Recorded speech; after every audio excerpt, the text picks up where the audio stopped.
Bienvenue dans le 13h. Tout d'abord, les faits marquants de l'actualité nationale et internationale. Accra, la capitale du Ghana, a accueilli hier deux sommets convoqués par l'UEMOA et la CEDEAO. Les chefs d'État ouest-africains, dont le président de la République, Alassane Ouattara, ont donc planché sur la situation au Mali. Bamako qui écope de plusieurs sanctions, dont le gel des actifs maliens au sein de la BCEAO. Dans ce journal, nous irons également en France. Nous allons rencontrer la communauté ivoirienne, plus de 100 000 ressortissants. Alors, comment se nourrissent-ils? Comment et où se procurent-ils les ingrédients et autres mets typiquement ivoiriens? On en parle dans quelques minutes. Enfin, début hier de la Coupe d'Afrique des Nations 2021, le résumé de la première journée du groupe A dans cette édition. Des sanctions prises donc hier contre le Mali lors de deux sommets sous-régionaux. Le premier convoqué par l'Union économique et monétaire ouest-africaine, l'UEMOA, et le second par la communauté économique des États de l'Afrique de l'Ouest, la CEDEAO. Les chefs d'État ouest-africains, dont le président de la République de Côte d'Ivoire, Alassane Ouattara, ont donc planché sur la situation au Mali. Les réunions se sont tenues à Accra, au Ghana. Les précisions de Mahama Traoré. À Accra, le président Alassane Ouattara a pris part à deux sommets extraordinaires.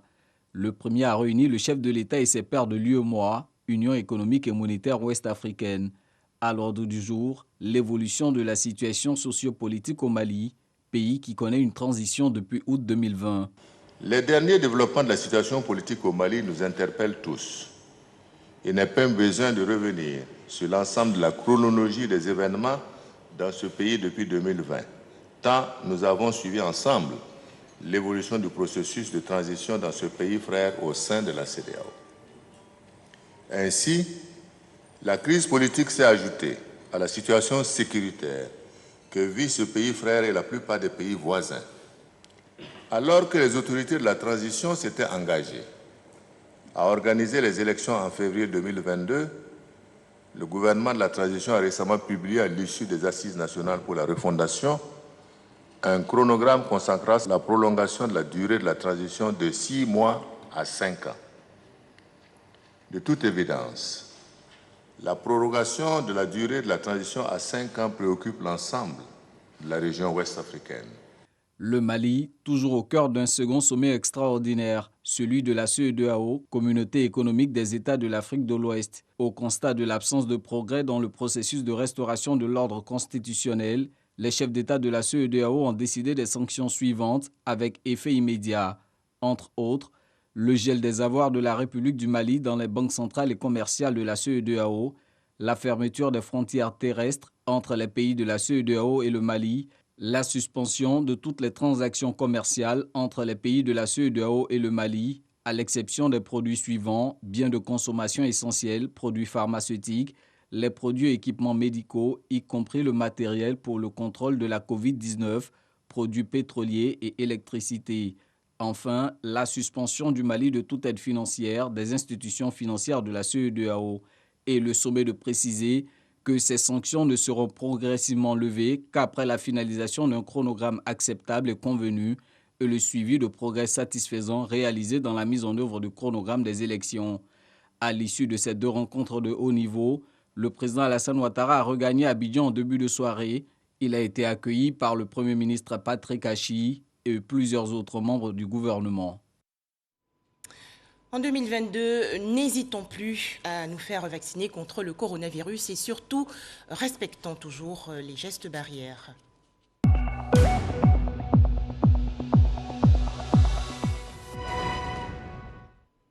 717 nouveaux cas de coronavirus enregistrés hier en Côte d'Ivoire par le ministère de la Santé, de l'Hygiène publique et de la couverture maladie universelle. La Côte d'Ivoire comptabilise à présent 77 449 cas confirmés de coronavirus, 67 260 personnes guéries, 735 décès et 9 454 cas actifs.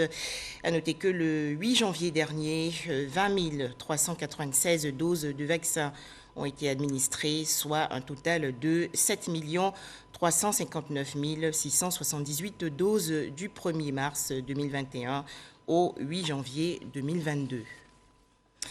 La vaccination, élément fondamental dans la lutte contre le coronavirus. Le programme national de lutte contre les maladies métaboliques invite les organisations non gouvernementales et leurs membres à se faire vacciner sans hésiter. Les ONG ont donc été instruites récemment sur le bien fondé de la vaccination des personnes porteuses de maladies chroniques. C'était à Grand Bassam, dans la région sud du pays. Les explications de Salima Toudia.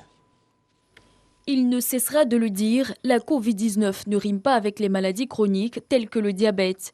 Le programme national de lutte contre les maladies métaboliques et non transmissibles face aux ONG de lutte contre ces maladies, ce samedi 8 janvier à Bassam, sensibilise. Nous réunissons ces associations pour mieux les structurer, pour qu'elles soient plus aptes à mener les activités, n'est-ce pas, qui fondent leur action.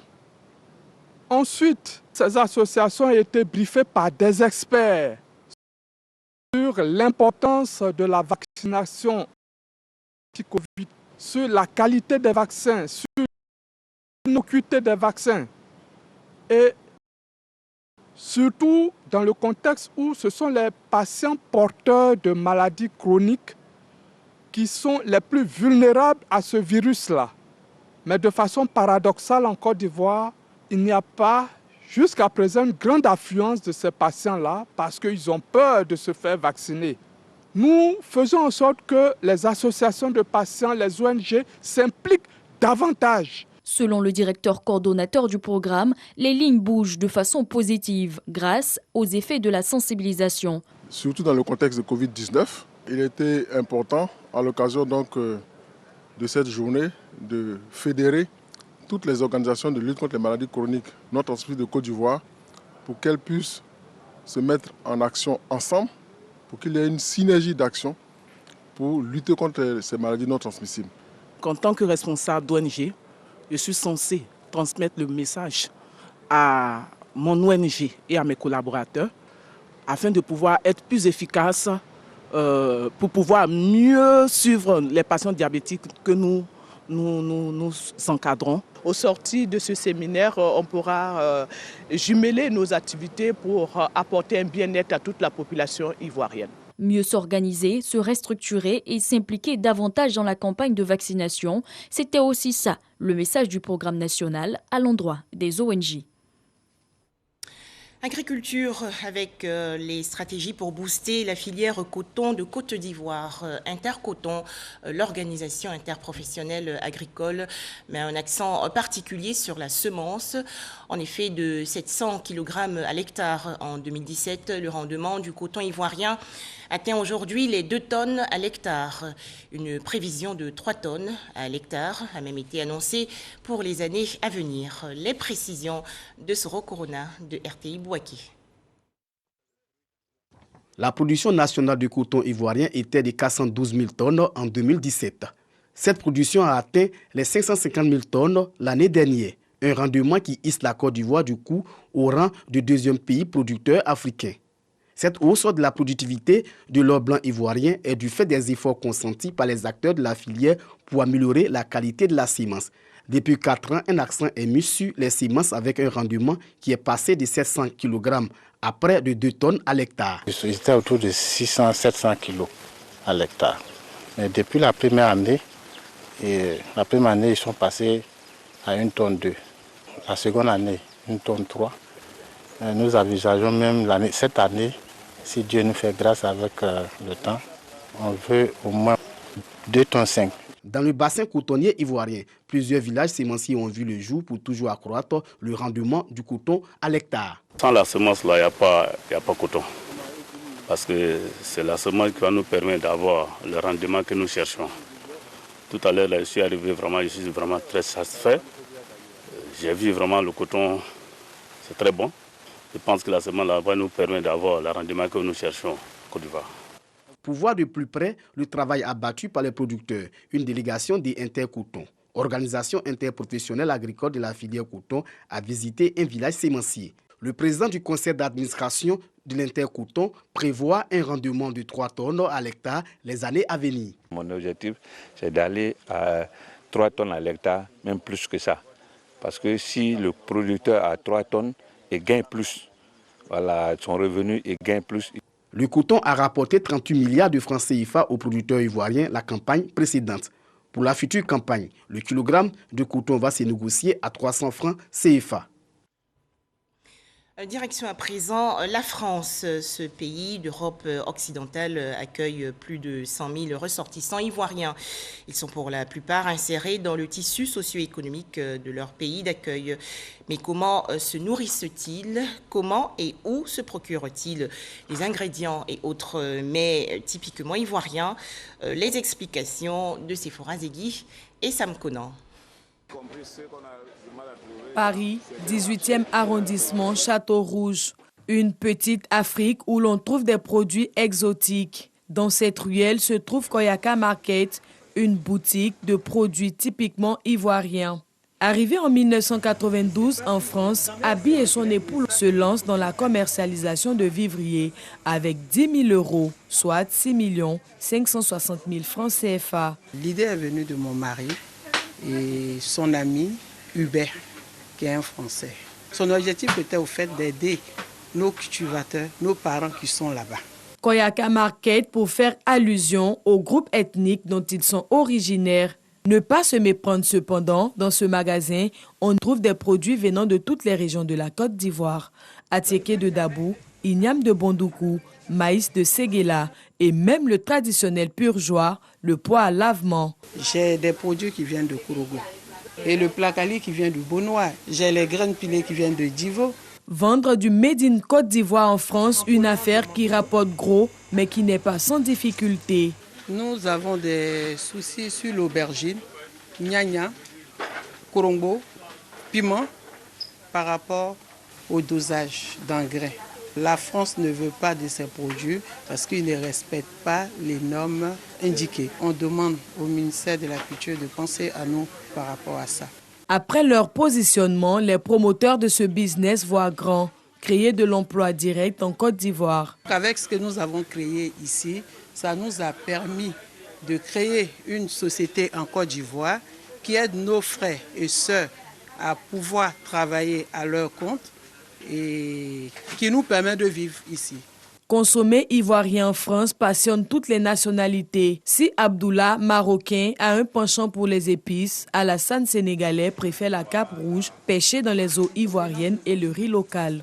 J'ai pris ces choses-là et j'ai fait des autres choses africaines, mélange africain-marocain et comme ça. Je viendrai de temps en temps chercher mes produits ici. Il y a plus de 4 ans, c'est là où je fais mes courses. J'achète tout. J'aime bien aussi certains produits ivoiriens. Aromali déjà de 1. C'est un riz, je consomme 2 sacs par mois. C'est des produits qui arrivent aussi dans un état comme en Côte d'Ivoire. Ça se conserve très bien aussi. Je l'ai connu ici dans ce magasin de tilapia rouge. Et depuis que j'ai connu ce tilapia rouge, je ne prends plus de tilapia noir. Rosine, cette autre Parisienne qui a le cœur qui balance entre la Côte d'Ivoire et la France malgré son adaptation, reste scotchée à la cuisine ivoirienne. Ça, c'est mon petit rituel. Tous les week-ends, je vais faire goûter un peu ce qui vient de chez moi à mes enfants. Moi, je suis française, mais d'origine ivoirienne.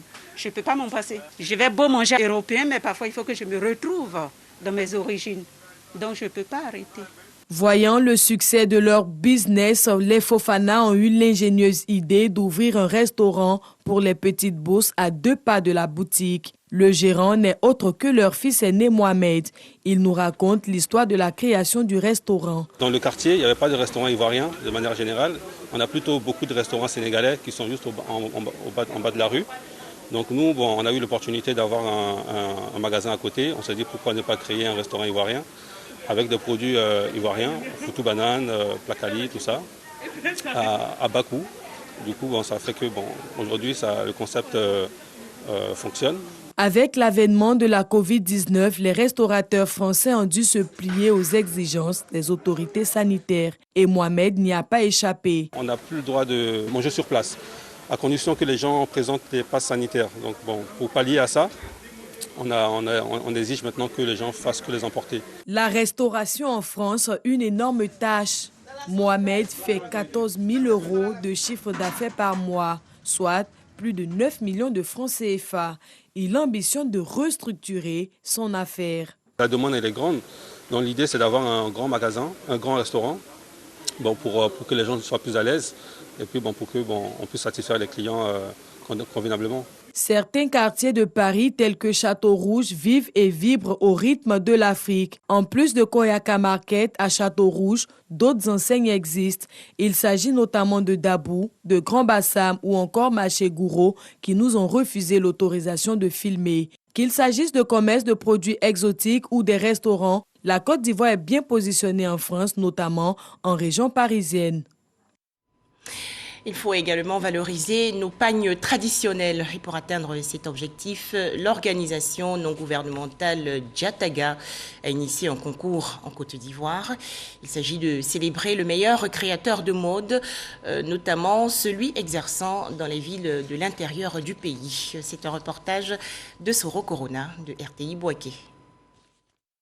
Mode et culture, vecteur de réconciliation et d'autonomisation. Thème de la première édition du concours du meilleur créateur de mode de Côte d'Ivoire. Réservé exclusivement aux créateurs de l'intérieur du pays, ce concours vise à valoriser le pain traditionnel Made in Côte d'Ivoire. Initiatrice de cette compétition, l'ONG Jataga.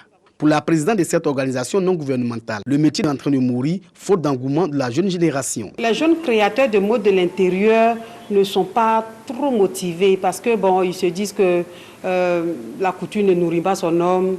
En fait, ils prennent ça comme leur passe-temps.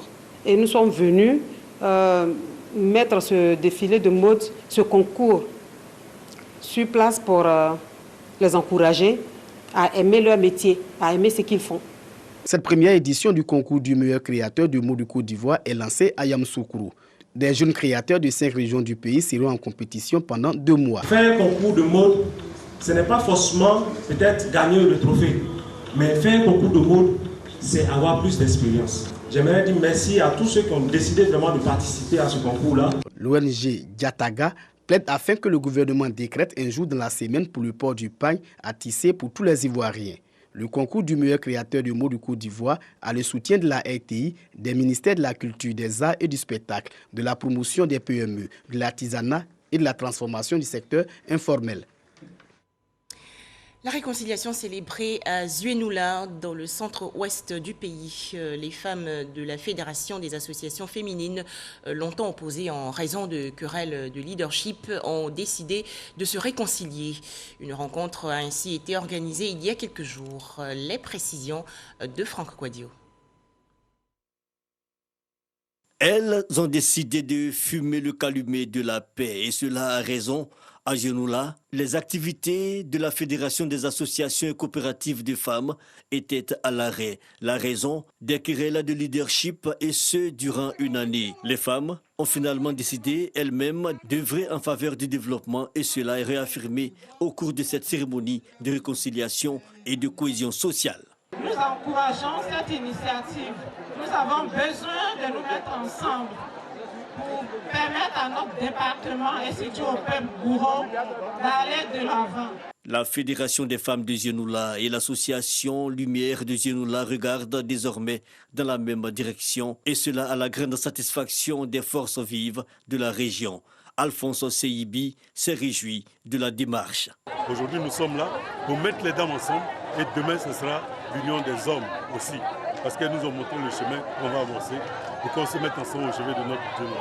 À Alphonse Seibi de rappeler les actions de développement entreprises par l'État de Côte d'Ivoire en faveur de la localité, une 60aine d'écoles primaires et 16 collèges de proximité en perspective, propos retirés par l'autorité administrative.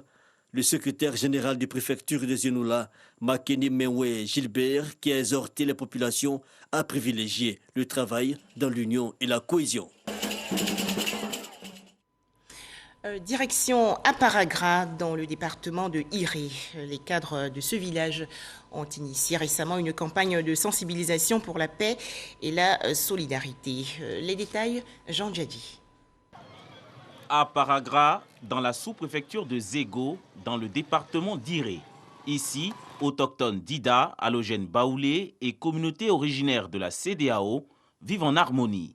Mais ce village de 1600 âmes est confronté à un manque d'infrastructures, comme le témoignent ses agents de l'État et chefs coutumiers. Nous avons besoin des logements maîtres. Alors nous sommes au nombre de 6 enseignants et il faut dire qu'il y a un problème au niveau du logement et l'accès également. En saison pluvieuse, c'est tout un parcours du combattant que nous menons pour pouvoir vraiment accéder à nos différents lieux de travail. La rue n'est pas bonne. Ça, vraiment, ça nous fait très mal. L'hôpital est construit, ce n'est pas encore fini. Les cadres soucieux du développement d'Aparagra matérialisent leurs objectifs par un tournoi de football doté du trophée Beibro Augustin. Une initiative soutenue par Lassina Ouattara, dit LAS-PR, conseiller technique du chef de l'État. C'est de demander aux jeunes de continuer à vivre ici en symbiose, en harmonie, et que ici c'est une terre cosmopolite où tout le monde a sa place ici, et qui continue de se mettre ensemble pour le développement, la paix et la cohésion d'Aparagra. Toutes les régions de la Côte d'Ivoire ont profité du développement du chef de l'État. Donc nous disons à la population d'Aparagra de continuer cette cohésion parce qu'ici, le développement est en route, il n'est même pas loin. Ce tournoi de football pour la paix a vu la victoire du Liverpool FC d'Aparagra sur le FC Wendy. C'est dans une ambiance conviviale que les villageois d'Aparagra ont reçu des dons en nature de leurs parrains. Religion, un pèlerinage à Yamoussoukro, dans la région centre du pays, plus précisément à la basilique Notre-Dame de la Paix. C'est une initiative des femmes des communautés catholiques des diocèses d'Aboville et de Yamoussoukro. Ces femmes ont donc prié pour la paix en Côte d'Ivoire. Charles Tatou de RTI Boaké. Les femmes catholiques des diocèses d'Agboville et de Yamoussoukro en pèlerinage chaque année à la basilique Notre-Dame de la Paix à la rencontre de Jésus-Christ en vue de l'obtention de sa grâce et son Saint-Esprit, véritable boussole pour la bonne conduite dans toutes les actions à entreprendre. Comme l'exhorte le pape François, les femmes catholiques doivent s'engager aussi bien dans les responsabilités pastorales que dans l'accompagnement des personnes, des familles et des groupes, puis dans la réflexion théologique. Au moins une fois dans l'année, nous puissions quand même nous retrouver ici pour prier, surtout confier notre pays, la Côte d'Ivoire, au Seigneur par l'intercession de Notre-Dame de la Paix, la Vierge Marie, la maman de Jésus, pour qu'elle intercède auprès de lui. Cette année, elles ont eu droit à des enseignements sur la foi, l'amour et les œuvres de Dieu. Le communicateur du jour, Monseigneur Alexis Touabli-Youlo, évêque du diocèse d'Agboville et administrateur du diocèse de Yamoussoukro, a mis l'accent sur l'importance des femmes unies au Christ et vivant l'amour fraternel, avant de les inviter à œuvrer dans la ferveur pour une société plus juste, transformée et productrice. Vous avez une mission de plus en plus déterminée à accomplir pour bâtir un monde nouveau, un monde où l'homme ne sera plus un loup pour l'homme, mais un frère. La messe qui a suivi a permis aux pèlerines de faire une quête spéciale en faveur du grand séminaire Saint-Pierre de Dalois. Toujours en Côte d'Ivoire, ce drame survenu hier au quartier d'Afsi de San Pedro, dans une cour familiale, c'est dans la région sud du pays. Un incendie s'est déclaré, bilan 9 morts, dont 5 enfants et 4 adultes. L'origine des flammes est encore inconnue. Les détails, Sam Conan. Les habitants du quartier d'Igoué 2 de San Pedro sont encore sous le choc. Un incendie qui s'est déclenché aux environs d'1h du matin, dans la nuit du samedi à dimanche, a ravagé une famille. 9 membres sur les 11 ont péri dans les flammes. Dans cette chambre où le lit a été consumé par les flammes, une femme et ses 3 enfants n'ont pas survécu. Dans cette autre chambre, juste en face, les 5 enfants de la rivale de la défunte ont trouvé la mort. L'incendie a été d'une violence particulière. En témoignent les fauteuils, la télévision et les motos calcinées par les flammes. Avec l'aide des voisins, le feu a été maîtrisé un peu plus tard. Quand j'ai senti l'odeur là, en même temps j'ai me réveillé. J'ai allumé l'ampoule, je vois chez moi il n'y a rien. Quand j'ai ouvert la porte, je suis sorti, j'ai tapé à mes voisins qui sont là. J'ai dit réveillez-vous, il y a un incendie dans la grande cour. En même temps je viens sur la grande porte aussi, j'ai tapé. Le propriétaire de maison, il était en haut là, avec sa femme. C'est en ce moment-là, il est descendu avec sa femme. Ils ont ouvert, elle est sortie et dit ah, les enfants et tous sont morts. Je regarde, il faut appuyer le bâtiment compris. On ne peut plus rentrer dedans, non. Les jeunes gens maintenant, on a pris les choses pour casser le mur. Quand on a cassé, la femme avec ses enfants, ils étaient là. Ils sont tous morts. Le chef de famille et sa première épouse, qui ont échappé à cet incendie, ont été conduits au CHR de San Pedro, où ils reçoivent des soins. Une enquête a été ouverte pour situer les causes de cet incendie. Allez, un sujet plus heureux à présent avec la Coupe d'Afrique des Nations 2021 au Cameroun. Cérémonie d'ouverture gaie et en couleur au stade d'Olembe à Yaoundé, la capitale politique.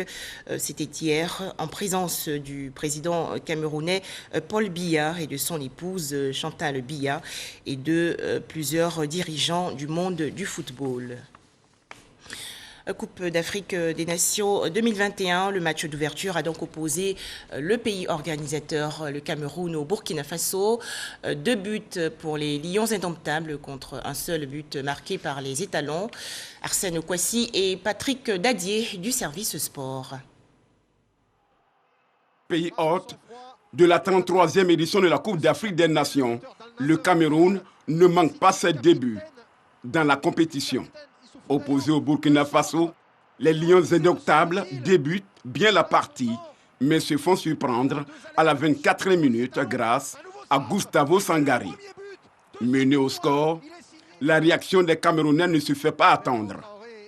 Ils obtiennent un pénalty parfaitement transformé par le capitaine Vincent Aboubakar. À 1 but partout, les coéquipiers de Vincent Aboubakar repartent sur les mêmes bases et sont à nouveau récompensés d'un autre pénalty. Comme un guide, Vincent Aboubakar se propose et convertit idéalement pour redonner l'avantage aux siens dans les derniers instants de la première partie. En seconde période, les joueurs burkinabés tentent de revenir dans la partie, mais butent sur le gardien camerounais, à l'image de la tentative de Bertrand Traoré. Un avantage que le Cameroun préserve jalousement jusqu'à la fin du match, 2-1, score final. Avec cette victoire, le Cameroun lance idéalement sa CAN. La seconde rencontre hier a opposé l'Éthiopie au Cap-Vert. Victoire haut la main du Cap-Vert avec 1-0. Retrouvons Arsène Kwasi et Patrick Dadier de RTI Sport.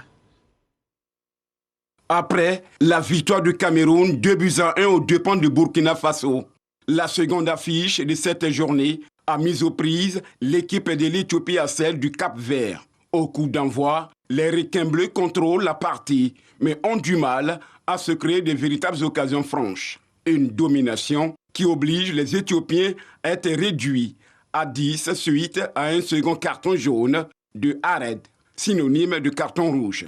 En supériorité numérique, les Cap-Verdiens poussent et parviennent à trouver la faille grâce à Julio Tavares. Un acquis d'un but que les Cap-Verdiens gèrent jusqu'à la fin du match. Score final 1-0. Le Cap-Vert réussit son entrée en lice dans la compétition. Rappelons qu'aujourd'hui, lundi 10 janvier 2022, 3 matchs à savoir. Sénégal-Zimbabwe à 13h, Guinée-Conakry-Malawi prévu à 16h et enfin Maroc-Ghana également à 16h. En image de l'actualité en Somalie, les dirigeants somaliens ont annoncé hier avoir conclu un accord pour achever les élections parlementaires d'ici au 25 février 2022 après des retards répétés dans le processus, retards qui ont menacé la stabilité de ce pays fortement troublé en raison des tensions récurrentes entre le président somalien Abdullah Mohamed et son premier ministre Hussein Roble. Voilà qui m'a fait à ce journal. Merci d'avoir été avec nous.